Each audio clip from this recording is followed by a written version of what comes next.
Wow. Funny how all this technology works. Yes, or something. The deep, dark depths of deceit, which we're going on in California. How do you like the stuff of we're getting get locked down for months, according to Gavin Newsom, as we'll be previewing here in a second. We'll have Bill Bullard talking about the meat industry and how its effect on COVID. Cliff Cummings will be in later on in here, and we're going to fire up here on Facebook here in about 3, 2, 1.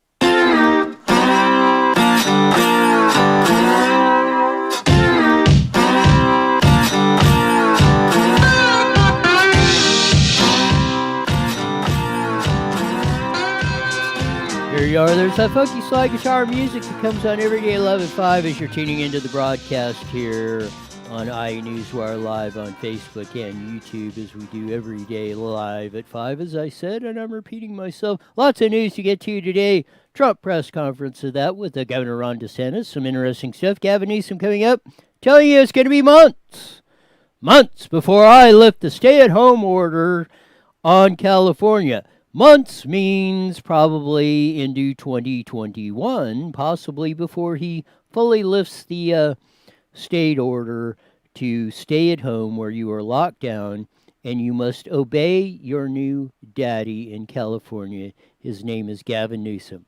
He's going to tell you what, where, when, and how to blank on every aspect of your life. Coming up on the show. Coming up on the show, we'll have Bill Bullard. He will explain. You've heard a lot about the meat, potential meat shortage going on from COVID-19 and all that sort of stuff. He'll give us an update on that and what to look for, and another little tidbit that might be coming out of this whole enchilada that's going on that. As I said, it's a takeout Taco Tuesday because that's the only way. If you can get tacos, you are either going to have to get them takeout or make them yourself because of this idiotic lockdown that's going on. As I said, the tale of two states, Florida and California. You look at it. Ron DeSantis of Florida, opening things up.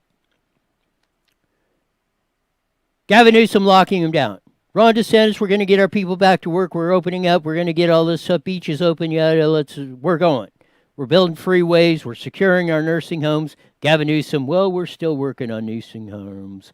We don't know if we got PPPs and whatever and yada. But I do know this. I'm going to keep you locked down for months. That's what he said. Months. Said at the press conference today. Oh, well, in a few weeks, we might let you get curbside pickup at a few more selected businesses if you're really nice and you behave and you don't steal any cookies out of the cookie jar. So,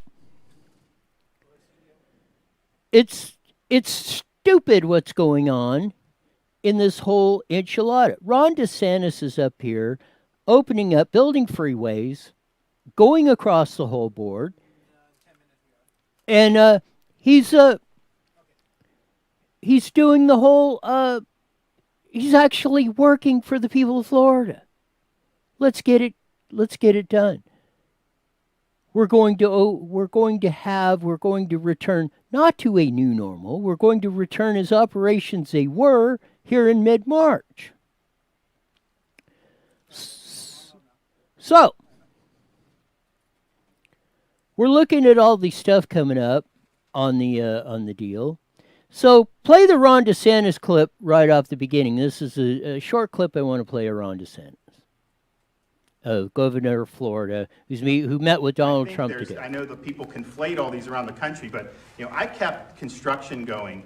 I accelerated road projects in Florida because the traffic was down. So we're doing I-4 in Orlando. We're doing bridges in Tampa. So we had a lot of things going. So that's through April 30th. I've worked with the White House on kind of going to phase one. I'm going to make an announcement tomorrow, but I think that for Florida, going from where we are now to phase one is not a very a big leap. I think that we'll be able to be a small step for us, but we're going to approach it in a very measured, thoughtful, and data-driven way. And I think that that's what most of the folks throughout the state are looking for. I wanted you to hear that first part of Ron DeSantis. Oh, well, went on later in the news conference.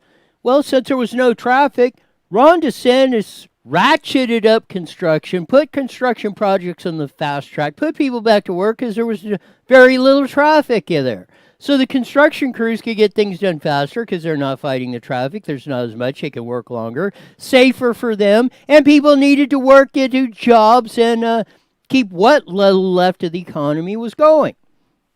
Second part, and Gavin Newsom mentioned this at it's data-driven at his press conference. It's data-driven. Ron DeSantis said it's data-driven. So let's look at a few little points of data. Florida, about fourth or fifth largest state, probably about 15 million, 20 up there. California, 40 million. So if you compare deaths to that, say New York City, what? Deaths per 100,000, about 100 and plus. What do you think the deaths per 100,000 are in the states of Florida and California are? Exactly the same number, 5. Probably 10, 15 times less per 100,000 than New York, which really you want to boil it down. It's that little itty bitty New York City spot. The rest of New York State is about like us and everybody else, 5. Yeah, you have Ron DeSantis during the so-called pandemic, coronavirus, yada, yada, yada, that we are going to, we're building freeways. Well, it's easier to build the freeways. Let's build more of them. Let's put people to work. Let's get it done. Opening up the Jacksonville, Florida wants to open up beaches. Fine, you're having no problem. Miami, maybe you're a little bit, so we'll tone down that. They didn't want to do it anyway, so letting them make the decisions to get people back in work. The question was asked of Gavin Newsom at the press conference, same thing. He said it was data-driven. The reporter asked him, well, your data has been not only a little bit wrong, has been this much wrong. Your projections are crap. But you're going to base it, you won't show us the data of the projections you're making now. What in the hell is going on? Why at the same rate, the same death rate, there's only 54 deaths today, 1,809 in California. And the rate of doubling, deaths are a lagging indicator, by the way.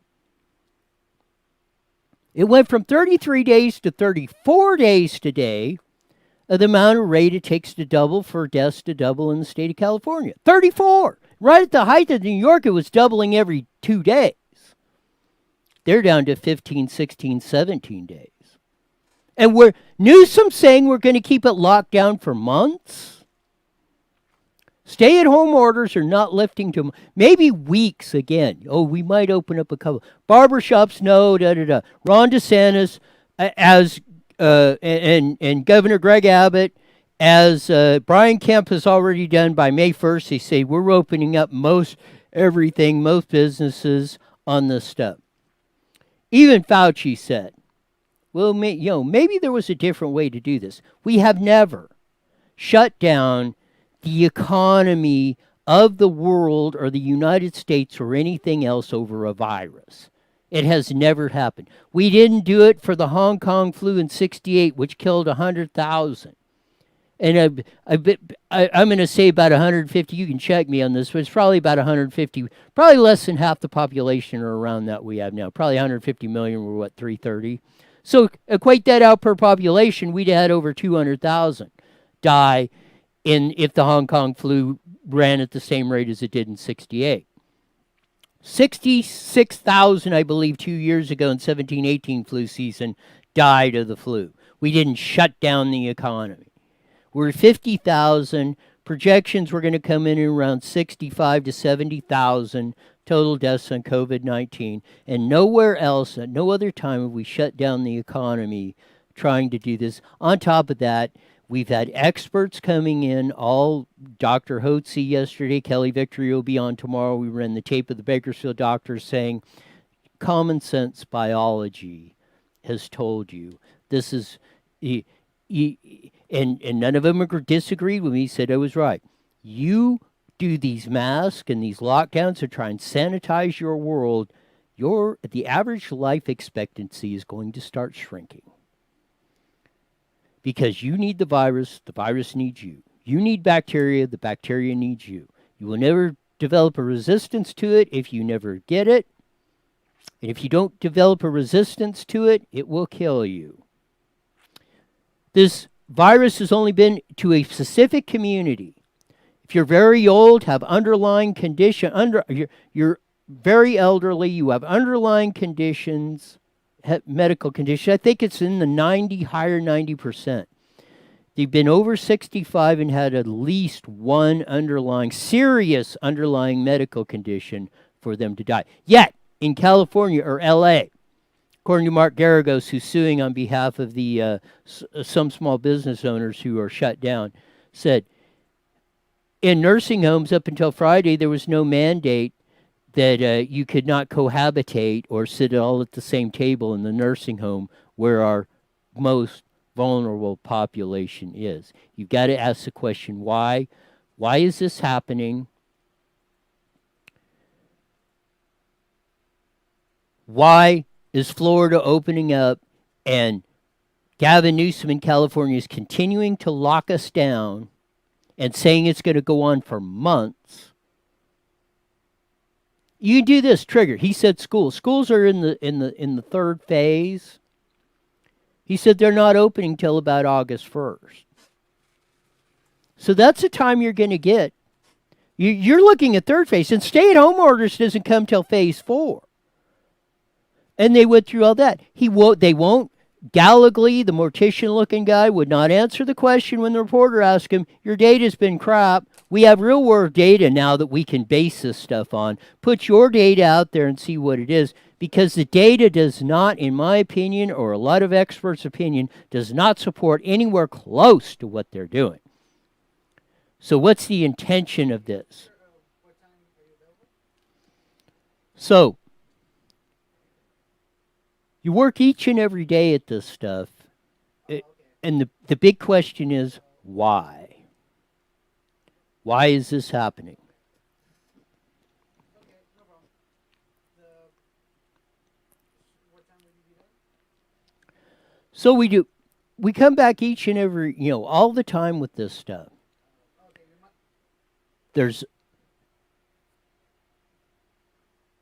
It keeps happening. It just keeps, California just seems to be the nightmare that just never stops.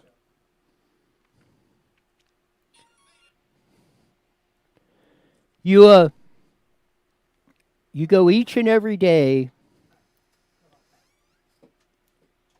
and again, it seems like it just gets worse in California. The news does not get better. Gavin Newsom was going to come, he said, I'll promise you tomorrow I'm going to give you an update of when businesses are opening. It's going to be a long time, a cold day in Blanken H before Gavin Newsom turns across his control. You seen what Gavin Newsom did. Okay, I thought he would have told you the name of the program. You still would have had, there is no justification, Gavin Newsom, for doing anywhere close to what you're doing. Much less, you should be opening up this state right now. Not making billion-dollar deals with companies that don't build masks, that come on, and you won't release the records. We're buying $1 billion in masks from China. Well, you know what? They'll probably sit in a warehouse rotting forever. And they will probably, if we follow the biology 101 on what we're actually doing to ourselves. But we have our guest on. He's an expert in the meat industry, and that's been in the news a lot, especially with COVID-19, about meat shortages And with this cutting off of our economy and stuff, they might be slaughtering cattle, pigs, and everything else on the horizon because nobody's buying it. It might create shortages. Well, we've had a problem with this probably for a long time. It's something Trump has, I think, alluded to. He's alluded to manufacturing and stuff, but a lot of the control and where your meat comes from is an interesting place. We've had a lot of, but it just hasn't been a hot button topic. Maybe not until now because of all this stuff breaking. But we have a great expert coming on. He's ahead of RCAF, which is a agency that represents small time ranchers, small businessmen that actually grow the cattle that you actually find up in your hamburgers and steaks that come on. So to explain all this, so what's going on, Bill Bullard, welcome to IE Newswire Daily with Roy. Well, thank you very much, Roy. Glad to be here. So we've had a problem a long time, as I kind of explained it. It kind of came to light here with the meat plants closing up because of COVID-19 and stuff. But I've heard a couple of reports, but it's just been like in the news that a lot of cattlemen, pig farmers, for lack of a better word, I'm a ditch bank Okie, so I can use that term, they're slaughtering cattle and stuff because there's nowhere to sell it or they can't sell it. And it takes, you just don't grow a cow or a pig like overnight. It takes a year or two to get that process back in. So we're in a mess on that, but we've really been in a mess for this for a long time of that, and it really hasn't got a lot of attention. So kind of give everybody a 411 on what's going on. Sure. So for decades, the U.S. government has made a huge mistake. They essentially turned over our food systems to the multi-corporations to shape those systems in a manner that maximized their profits without regard to national food security interests and food safety interests. So over the past several decades, we've seen what we call merger mania. And that is these large multinational meat packers were buying up all the local and regional packers to where today we've got 4 major beef packers that control over 83% of all the fed cattle market, meaning all the cattle that are grown specifically to go to slaughter. So that's an unprecedented level of concentration within our industry. And what the packers have done is they have centralized their industry to where about 75% of all the packers are located right in the high plains of the United States, right down Texas, Oklahoma, Nebraska, Kansas, eastern Colorado, and western Iowa. And about 80% of the feedlots, those entities that feed these cattle for about 120 days before they're ready to harvest, so they're all concentrated down in that region. And because they have now skeletonized the food system from the processing plant to the consumer, that means that we no longer have any resiliency or redundancy within the system.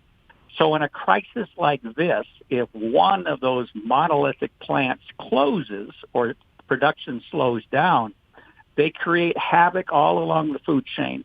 They back up cattle so that cattle producers today are unable to market their animals into the marketplace because the cattle are backed up, the packers aren't buying, the feedlots aren't buying the lighter weight cattle. And so you back it up all the way to the farmers and ranchers who actually maintain the mother cow and raise a calf every year.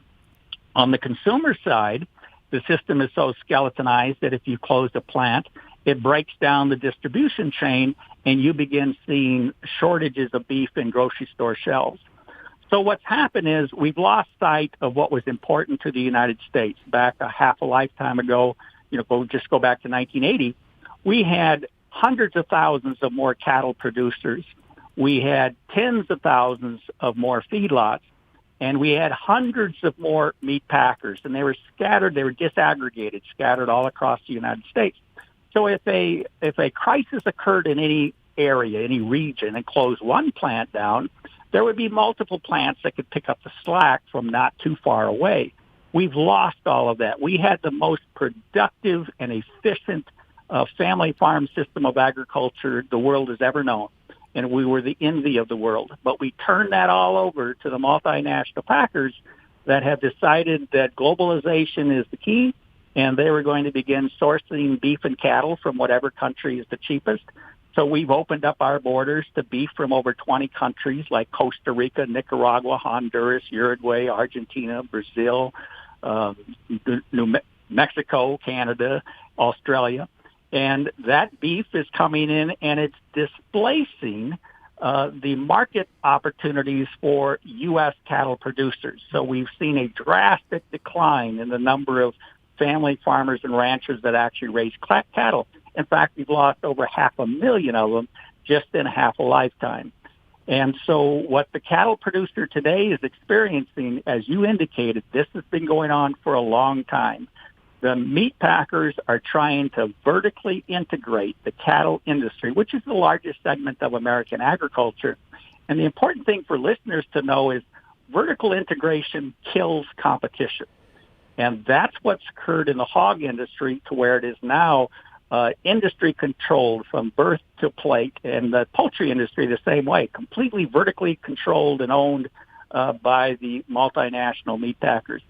So in those two industries, the poultry and the hog industry, when the pandemic struck and the processing plants shut down or slowed down, then the hogs that were on a quick timetable, you have to sell hogs and you have to immediately replace those with younger hogs, and it's an assembly line. And they have no ability to hold back their animals to wait this out. And so that's why we're seeing the depopulation, the killing of hogs, and the killing of poultry, because in those industrialized, vertically integrated system, there is no slack. There's no ability to be flexible. The cattle industry, however, is the meat packers' last frontier to control our industry like they already controlled the hog and the poultry industry. And we've been fighting aggressively for 20 years to keep it from happening. So in our industry, as production processing has slowed down and plants have closed, we have at least some ability to hold cattle back, to keep them on the farms and ranchers and grazing grass, holding them back longer than normal to bring them to the feedlots. So the problem in our industry occurs where the packers are most focused on gaining control, and that is in the large concentrated feedlots that are somewhat like the hog and poultry industry, where it's just like an assembly line. They just have to keep it running, otherwise everything backs up.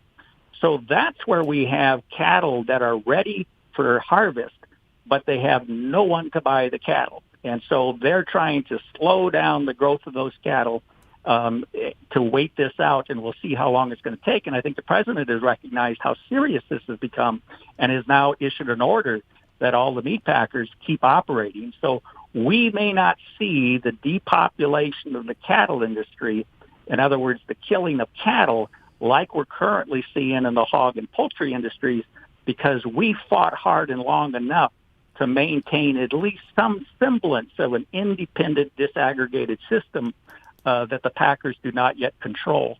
But this COVID-19 has shined a spotlight on how serious this matter is, how far we have left the notion that we need to maintain our food security interests in this country. And so we are proposing solutions to the problem right now. But meanwhile, what we have to do is we have to shore up the financial ability of the America's family farmers and ranchers to continue operating until we can fix this broken market structure. And that's why our industry does not rely on price supports through a farm program. We rely exclusively on a competitive marketplace. The marketplace is now fundamentally broken. We have to rebuild it. And in the meantime, because of the harm that has accrued as a result of this issue, we've got to shore up these American family farmers and ranchers so we don't lose any more of them, because we could soon lose the critical mass.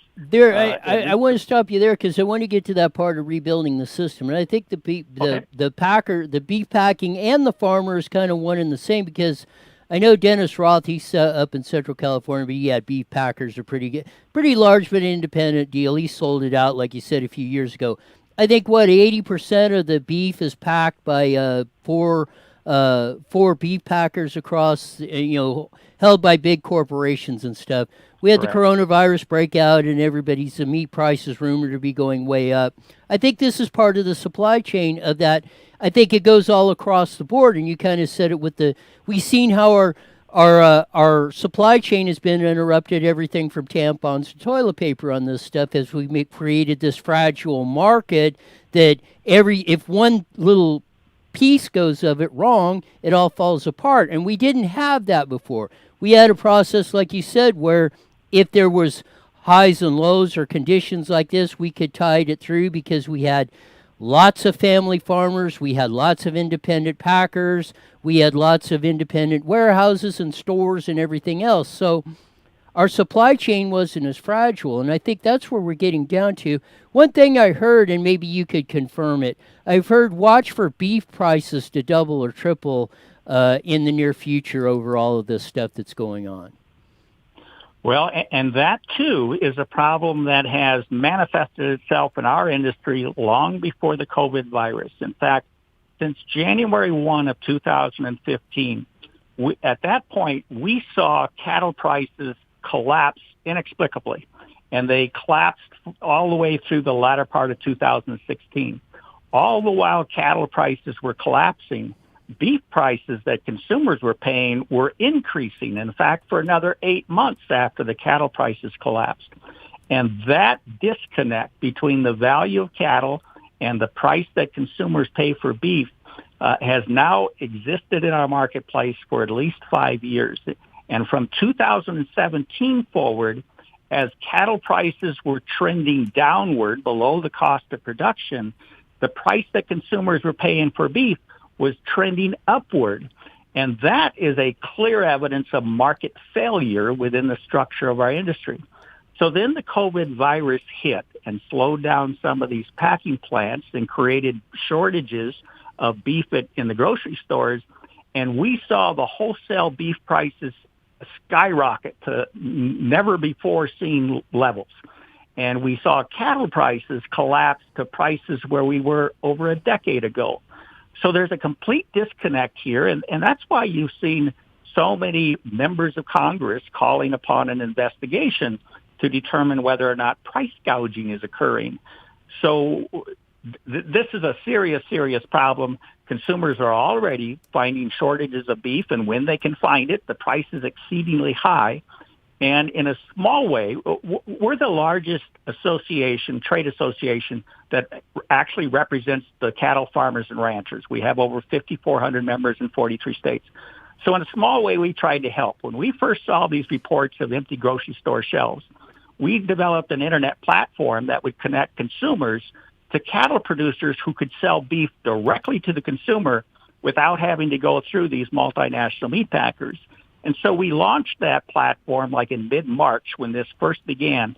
And now we have over 300 cattle producers in over 40 states that are available to sell beef directly to consumers. So consumers can go to our website, which is www.usabeef.org, and they can do a search for cattle producers in their state or their zip code and find cattle producers in their area that could possibly provide them with beef that is exclusively born, raised, and slaughtered in the United States of America. So in a small way, we've tried to alleviate what we see to be an absolute crisis in the industry. There you go. We got about the 15-minute segments go fast. You got about 30 seconds to wrap it up. Tell them that website again and how they can help you out. Well, the website is www.usabeef.org. But to help us out, we have a petition that now has over 180,000 consumers and producers. It's www.demandUSAbeef.com. DemandUSAbeef.com. Please sign the petition and share it with your friends. You got it. We'll have you on further to give us an update on this because this is. I'm sure it's going to grab everybody's attention when those beef prices and pork prices start going up 2 and 3 times here in the near future. Thanks for being on, Bill. My pleasure, Roy. Thank you. There you go. We're going to be rolling into the Mighty Met 1490 here pretty soon. And yes, Lauren, we're going to have the story about the Corona Barber Shop opening up. That there's more that coming on the way up in Chico. Restaurant owners were protesting up in Sacramento. The natives are getting restless. What are you going to do about it? Are you going to let Gavin Newsom lock you down for the rest of the year? That's the bottom line, because that's basically what he said. And if you don't behave, he's going to turn his police powers that you gave him right onto you. As he 30 seconds. So it's going to be a very important times coming up. We're going to come back on the flip side of this. With that, on that one, we'll have Cliff Cummings of Toyota San Bernardino, because he has lots of great insights into all this stuff. Because Here we go. MET1490AM.com and download your free phone app today. IE Newswire Daily is on the air. The following is a paid program. Views and claims expressed are those of the program producer and are not endorsed by this station. Opinions expressed are not necessarily those of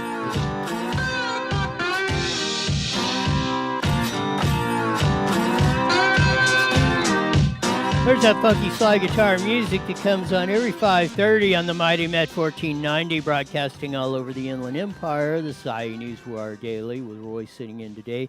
We just had on Bill Bullard of RCAF pointing out some of the pitfalls of the meat industry and look forward because of COVID. And really, as he pointed out, this has been a fundamental thing that's been going on for decades. But with the COVID thing coming on, your meat prices are probably going to go skyrocket 2 and 3 times more than what they are now. So be prepared for that. Of another thing. On top of that, your daddy in California, Gavin Newsom, said, you will be locked down for months. I am not lifting the stay-at-home. The last thing I'm lifting is a stay-at-home order, and that comes in phase 4. Phase 3, which is opening up the schools, is not even slated maybe till August. He said, we're going to do this by the data. Ron DeSantis said, we're doing this by the data. He's the governor of Florida. He was on with Trump. As I ran the little edict on an earlier, both states, 5 deaths per 100,000, exactly alike.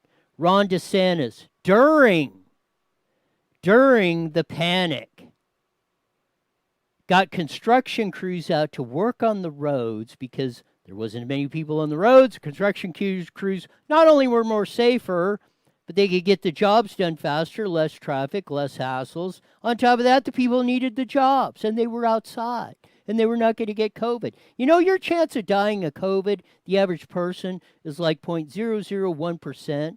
Unless you are old, have underlying health conditions over 65, let's put it that way, have at least one and probably more, 2 or 3 underlying health conditions, or a few that, or you just went through chemotherapy and your immune system's down, your chance of dying of COVID-19 is infinitesimal. That means hardly nothing.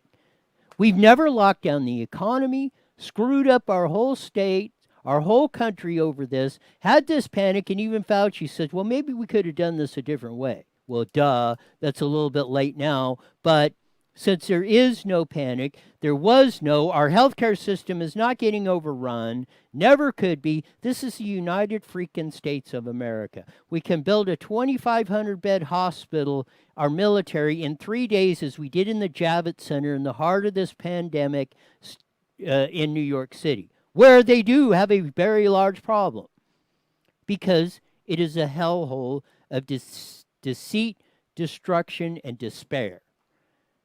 Anybody that would get in with 100 miles of that place needs their head examined, but that's a story for a different day. Ron DeSantis opening up. Governor Greg Abbott of Texas, May 1st, opening up, not extending the order. Governor Brad Kemp of Georgia already opening up businesses such as barber shops and things like that. Gavin Newsom says, no freaking way. Not even till, that doesn't come till, he says, I might let curbside service open up in weeks. But if you look closely at his chart that he did, phase 3 is when he's getting to opening up barber shops, maybe restaurants on a limited basis if we take out 3/4 of the tables, and you get your temperature checked, and who knows, maybe you got to be tested for STDs, for crying out loud, before you go anywhere, go into a restaurant or something. Who knows how ridiculous this stuff is they got congregating in their head. Again, Florida and California, real world data. 5 deaths per 100,000 residents. Exactly the same. There couldn't be two more stark contrast ways of doing it, but they're all doing it on the data. Gavin Newsom, you have no data that it's going to kill millions or hundreds of thousands or even 10,000 in California. As the reporter pointed out, your models, your projections, your data has been crap. It hasn't even been close. I can't even stretch my arms, which are 6 feet from fingertip to fingertip, far enough to show how far your data was wrong. And when you were asked a question, you and the mortician guy gallantly ducked it. He said, your data's been wrong. How are you justifying this? And the big question is why?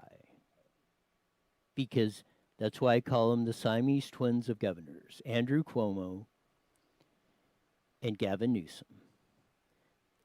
They cannot turn loose of this power they've got over you now.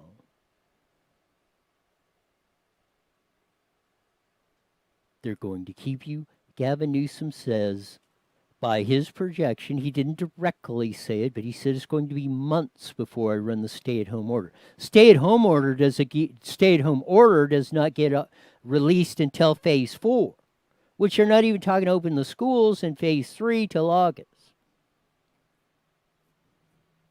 And then your social distancing, masks, and everything else. Like I said, Biology 101. This is what I learned. The virus needs you, you need the virus. Bacteria needs you, you need the virus. We went through with Kelly Victory. We had Dr. Steve Hotze on there. They said, you're exactly right. And I said, will it not, by wearing masks and not getting herd immunity and trying to deny or think we can stop it with all these stupid policies, will that shorten our average lifespan? And both of them have said yes on this show. The 2 Bakersfield doctors running the largest COVID testing in Kern County, the greater Bakersfield area, population of 1 million, said the same thing. Go look at the tape on IEN Newswire. It's there. There's only one way to do that. There's only one way I can interpret it. Maybe you have another. You can comment on it. They won't turn loose of the Gavin Newsom and Andrew Cuomo. I keep calling him Mario because his dad was governor and he looks like him. Andrew Cuomo will not turn loose of this power.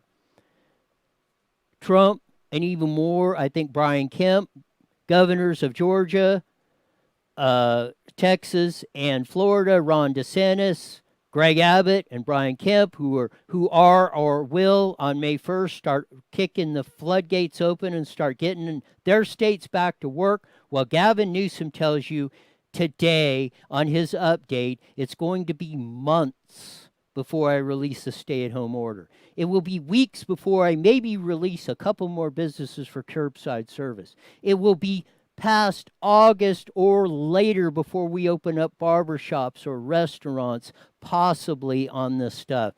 I hope he can bring some good news, because if it doesn't, that's why I got the hat on. I'm going to have to get the duct tape out again and wrap it around my head because I think it's going to explode. But we have the owner and proprietor of Toyota San Bernardino, as you see on the video, seeing the sign behind me, if I can talk. He also owns Subaru San Bernardino and I-10 Toyota in Indio. Cliff Cummings, welcome back to the show. Always good to be here. Boy, oh boy. Let me tell you what, this governor, he's something. First off, I think what he's doing is cover. So you've got to, and I got a different take on this, and look, I could be all wet. But I was laying awake obsessing the other night and sitting there thinking to myself, all right, what can this complete idiot be thinking? First off, I think he's looking at the special elections that are going to be coming up. There's 2 or 3 of them in May that are important. You know, in Texas, a Republican won a seat that the Democrats had for over 130 years. You have two going on, two elections early May. And if the Republicans win both those, Newsom is going to be forced by the party to open up things because it's going to be a backlash against him. One of them is and they're by the way, there'll be a takeover seat in North LA, Orange County. It's really intriguing to me to see where this dynamic goes once we see how the special election turns out. Now, Mike Garcia is the guy. I've sent him money. I've sent some other money to Melendez. I think when we see where those go, that may be a bit of a tipping point. Now, that's a little bit of an outlying thought process, but if the Dems, the National Party, sees California flipping back to the right, or correct, we could say, then they're going to come in and say, Newsom, you got to open it up, because not only do you have a tremendous amount of money flow going out of the state with people leaving, you have got a tremendous amount of voter change, independents, moderate Dems, who are looking at this and saying, you are costing me my livelihood. I'm not going to put up with this crap anymore. You got to go. And so, and your party, because they're all sort of lemmings right behind him, except for one or two. I got a buddy who's a Democrat who can make sense. I'm trying to convince him to switch parties. But again, once they lose the supermajority, I think the ball game changes. What do you think? Oh, yeah, well, I kind of caution that be careful what you wish for. You just might get it. But I agree with you. I mean, how much worse can we get? I mean, I don't know if you heard it. Ron DeSantis is opening things up. He met with Trump. He said, we're doing this by the data. Gavin Newsom said today, same thing, I'm going to give you the update. We're doing this by data. He was asked the question about that. Your data's been bogus. Death rate per 100,000 in Florida are exactly the same, 5 per 100,000. You got Ron DeSantis that was not only doing construction projects during that, doing that because it made sense to get people back to work, less dangerous. Gavin Newsom was just telling us now it may be in 2021 before I lift the stay-at-home order. Yeah, that's not going to happen. I can tell you right now that's not going to happen because he'll be recalled. By the way, the construction order they were considered essential, so they kept on working. I'll tell you the other one who's really got me cranky. There are two people who have me really cranky.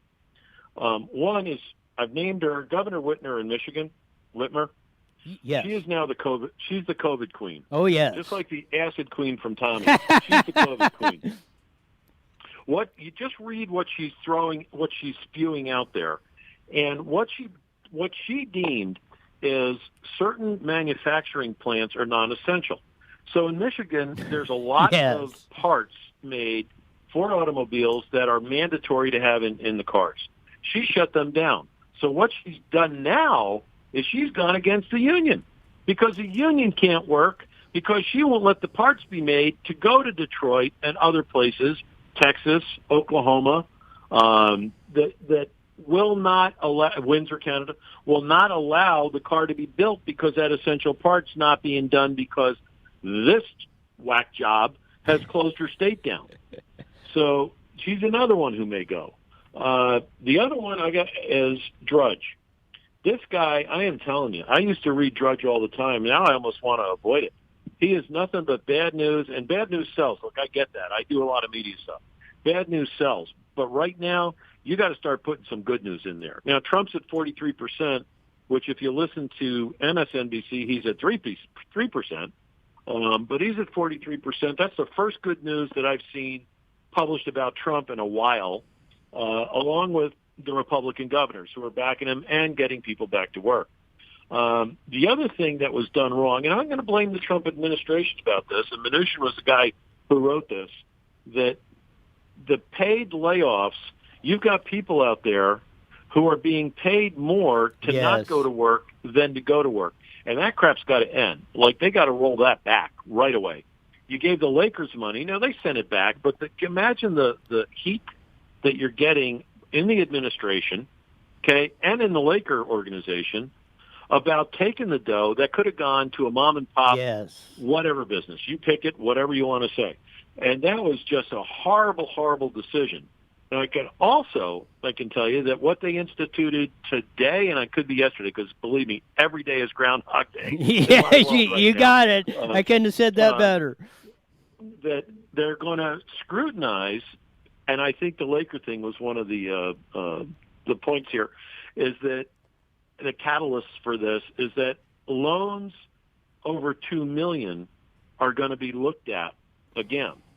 So good idea, because they didn't look at them really closely up front, and there's a whole lot of people who could go back to work if certain idiot governors would open up the states, who could use those monies to get their folks back. And if they go back and say, hey, wait a minute, we're not going to pay you more than you were making. Okay, now maybe the intent was good when they thought this thing was going to be the death of 90% of the population, which it turns out it's like 0.5%. And they don't even know that, Roy. I know you gave some stats before, but they don't even know that because they don't know who had it. Okay, they don't know who had a mild case. They have no idea, and they won't know that for a long time. But you've killed you're trying to kill an economy, which I think can come back relatively quickly if they move quickly. Now, this governor, for whatever political reason, is doing this, and I think he's going to get himself slapped if we win a couple of elections, around 3 elections around the country and 2 in the state, that indicate that the public has had enough and there is a voter rebellion against this lockdown, which the lawsuits have been filed. Did you talk about that? They have filed a boatload of lawsuits as far as the constitutionality of this action. And being an unlicensed lawyer, I tend to agree with it, that it is completely beyond the boundaries of any definition anywhere in the Constitution, state or federal. And if people want to roll over and play dead for that, then shame on them. All right, shame on them. This has been the greatest country in the world, and you've got people out there trying to wreck it for their own gain. Nancy Pelosi, and she's whacking herself. But I shot a note out the other day. Pelosi's seat was up, right, every 2 years. Right. We had 2 Republicans run. What the hell do you put 2 Republicans in a race to split the vote? I mean, how stupid is that? Right? Get one guy who's good in there. Don't start me on that subject. And if you lose, you lose, right? You do your best, and if you lose, you lose. But I, honest to God, I just get all worked up about that. I have to go lay down after I do these bits, by the way. Yeah, exactly. Don't start me on that with the Republican Party and that. I mean, I really will. I really will explain. 3 quick points, and we got about 5 minutes left. I want to see Californians do just like they did last week with Whitmer up in Michigan. Drive their cars, protest, jam the Capitol on that. Let's get this done because Newsom's doing this. Second thing, exactly right. We had to pass another $500 million in stimulus. The Harvard-Stanford thing didn't get a lot of traction, but the Lakers did this. What's that franchise worth? $4 billion, and they were asking for $4.6 million. And again, it shut.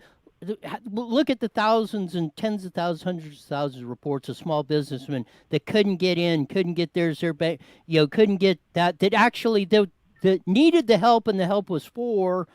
This is what we've done. We've never shut down our economy for anything like this, for an infinitesimal chance of you dying, and to shorten our lives, which we've had the experts on saying, if you don't get used to it, or you try to wipe out bacteria and virus, it will kill you because you will never develop an immunity to it.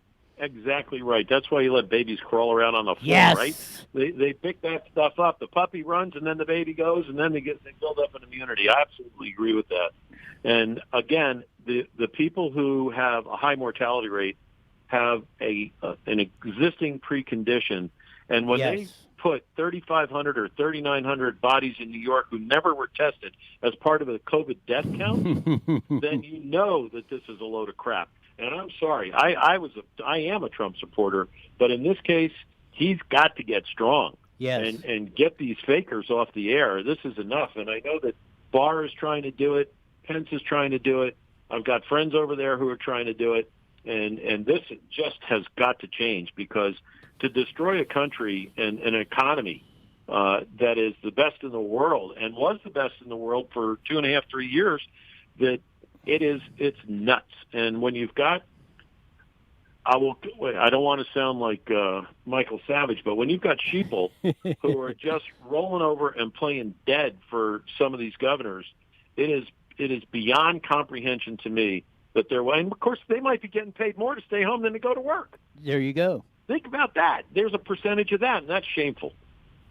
It is. I mean, we're doing everything wrong. I agree. And as much as an IE Newswire was benefiting greatly on the Trump press conferences because it was getting a lot of views, but even though it will probably cost our side a little bit, I was very glad of the press conference he did today with Florida Governor Ron DeSantis. Very low-keyed, of the facts, the data, what's going on. You compare that, and that's what we did today with our videos we're showing on that and rebroadcasting, is now compare it to with Gavin Newsom. You have two states which are got exactly the same statistics on deaths per 100,000. You got one governor says we're going to keep locking this down for we don't know when. One governor says we want to get people back to work as soon as possible before we all starve to death. You know, the other thing that Rick Scott said, Senator Rick Scott, is you've got New York, Illinois, California, others. You know, yeah. They've been living on the public dole. You got a $2 trillion pension debt in California, never be able to pay it. That you got to live inside the means of the state. Now, California's got a declining income base because moneyed people are leaving. Okay, forget all COVID. Forget all that. Moneyed people are leaving. Therefore, less income tax revenue, less spending, less sales tax revenue. So they've got a downward spiral going. This just takes that downward spiral, and it's like a submarine with screen windows. The way it's going right now. And what's going to end up happening is they're going to come looking for who's going to bail us out. The administration, the federal administration, shouldn't do squat. All right, they should not do squat because it's a self-inflicted wound. And I'm sorry, and I'll pitch in my fair share, and I pay a lot of income tax. But when they piss it away like this, you just want to go nuts and you want to move. I don't know if you caught the Trump DeSantis press conference, but Trump alluded to this way and kind of in a very instead of giving it a very eloquent discussion like you did, or a very Trump-esque discussion, I should say. He did it very smooth. He said, somebody asked him about stimulus and bailing out states, and they're crying, and he said, yeah, we'll bail out states on COVID-related stuff, but if your state's a disaster. If your state is a sanctuary state or have sanctuary cities on it, you're basically on your own. So instead of coming out and doing the confrontational stuff, Trump today did a very sly politician-type move, or, very smoothly a backhanded way. But I think it was a signal to both Cuomo and Newsom, hey, don't be looking to us to be bailing you out on this thing. We might help you out on the hospitals and the COVID stuff, but if you guys got problems beyond that, just like you wanted to be on your own with the testing and running things, well, you're on your own on this. Got about 2 minutes left. Well, it's always great to be here, number one. Number two, I see the economy coming back regardless of this governor. I'm seeing more people do carry out. Americans are great. They adjust. Yes. This is an adjustment that's being done that I think is incredibly unfair, number one. Number two, it's unwarranted. Number three, all the medical stuff that I've put up on my Facebook page and other places, I'll probably get off for 30 days, are saying the exact opposite of what we are doing should be done, and we should be out there, just like we're talking about building that herd immunity. But business goes on. And, we rehired some people last week, and I had a meeting before I left to come do this, that we're going to rehire some more people this and next week. So we're putting them back to work, buddy. And I got to tell you, the people in San Bernardino, they've been great. They're supporting the local businesses, and God bless them all. But we are actually putting people back to work and extending our service hours, and even looking at maybe doing Sunday hours. So that's how busy we're getting, and thanks to everybody for that. But the long and short of it is that if we keep electing people like this with the sheep behind them, this state is absolutely going to be in trouble. And forget about the $2 trillion debt that they've got to the pensions, to law enforcement and fire. which may never get paid. Somehow they may get around that through bankrupting the state, because that's what Mitch McConnell has proposed, and I'm opposed to that. But long and short of it is, really appreciate being on, appreciate the people who are coming out and doing things. And election time, we have a way, starting in May, we have a way to work ourselves out of this mess that California's gotten into. You got it. Thanks for being on, and stay. You might want to hang on for another couple minutes while we're on, because we're going to do the barbershop lady in Corona that's bravely opened her store. But we'll do it again next week. Thanks for being on, Cliff. Thanks, bud. Talk to you. Yeah, that's Cliff Cummings, Toyota San Bernardino. Maybe even expanding our Subaru San Bernardino and I-10 Toyota in India on that. I want to get this in before we get off the air, because it's very important, and it deals with the Inland Empire. A very brave Corona lady, it's in the Press Enterprise, we're going to try and get her on the show tomorrow or sometime this week, is opening up her barbershop. This is in the Press Enterprise. Corona Hair Salon opens defying coronavirus shutdown.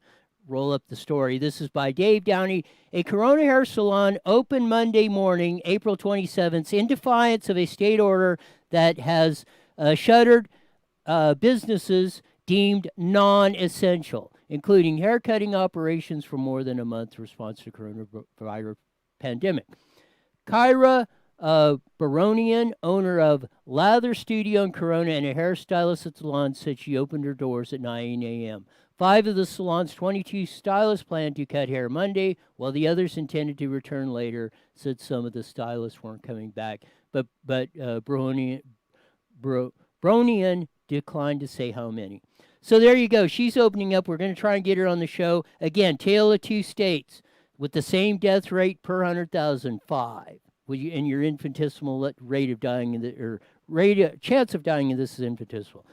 Florida, barbershops are open May 1st. They're already open in Georgia, and we'll open on May 1st in Texas. Newsom, well, we might get around to that in August or whenever we think about it. The 12th of never, probably, on that. So, as Cliff said, it's your choice. You guys voted him in. You got to vote him out. Maybe we should organize that car protest across everywhere. State, county, local agencies on that, clog their streets, let them know we're as mad as hell and we're not taking this crap anymore. End the lockdown now, Gavin Newsom. We'll be back tomorrow with Stephanie on Wicked Wednesday. See ya!